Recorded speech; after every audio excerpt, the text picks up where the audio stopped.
কোনো রাষ্ট্রীয় কাজ সংসদ অধিবেশনের চাইতে বেশি গুরুত্বপূর্ণ নয়। সংসদটা আমাদের কাছে জাতির আমানত এবং প্রথম দিক থেকেই আপনি আহ্বান জানিয়ে এসছেন আমরা সবাই যেন পার্টিসিপেশন করে এই সংসদটাকে প্রাণবন্ত রাখি। দুটা জিনিস এখানে লক্ষণীয়, যেটা সংসদের মেজাজের সাথে যায় কিনা আপনি সিদ্ধান্ত দেবেন। একটা হলো যে গুরুত্বপূর্ণ ব্যক্তিরা সংসদ সদস্যদের কথাগুলা যাদের নিজের কানে সরাসরি শোনা দরকার, বিশেষ করে মন্ত্রিপরিষদের সম্মানিত সদস্যবৃন্দ, অনেক সময় দেখি যে মন্ত্রণালয় সম্পর্কে কথা বলছে সেই মন্ত্রণালয়ের সংশ্লিষ্ট কেউ এখানে উপস্থিত নেই।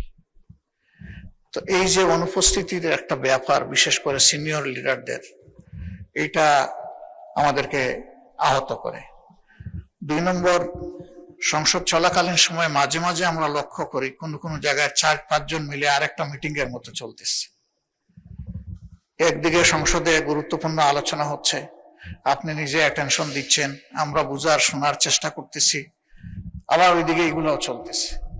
এগুলাতে সংসদের ডিসেন্সি যেমন নষ্ট হয়, তেমনি আমরা যারা সংসদকে অনুসরণ করার চেষ্টা করি আমাদের মনোযোগও নষ্ট হয়। এই বিষয়ে আপনি কিছু বলবেন কিনা, কোনো উদ্যোগ নেবেন কিনা? ধন্যবাদ মাননীয় স্পিকার। ধন্যবাদ বিরোধী দলীয় নেতা। তার উত্থাপিত প্রথম প্রশ্নটি অত্যন্ত গুরুত্বপূর্ণ। বাজেট অধিবেশন চলছে, গুরুত্বপূর্ণ মন্ত্রী, বিশেষ করে যাদের সম্পর্কে এলাকার দাবি দাওয়া নিয়ে মাননীয় সদস্যগণ বক্তব্য রাখেন, যেমন হাসপাতালের কারণে, হাসপাতালের অব্যবস্থার কারণে স্বাস্থ্যমন্ত্রীকে তারা অনেক কিছু বলেন, আইন শৃঙ্খলা প্রশ্নে স্বরাষ্ট্রমন্ত্রীকেও কিছু বলেন, এবং এলজিআরডি মন্ত্রী অবশ্যই এখানে থাকেন, তার ব্যাপারে সবসময় তারা দেয়।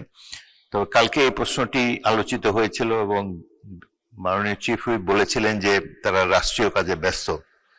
তো যাই হোক, আমি আবারও আজকে তাগিদ দিলাম, কোনো রাষ্ট্রীয় কাজ সংসদ অধিবেশনের চাইতে বেশি গুরুত্বপূর্ণ নয়। সকল রাষ্ট্রীয় কর্মকাণ্ডের মধ্যে সংসদ অধিবেশন সবচেয়ে বেশি গুরুত্ব পায়, and it takes precedence over any other business of the state.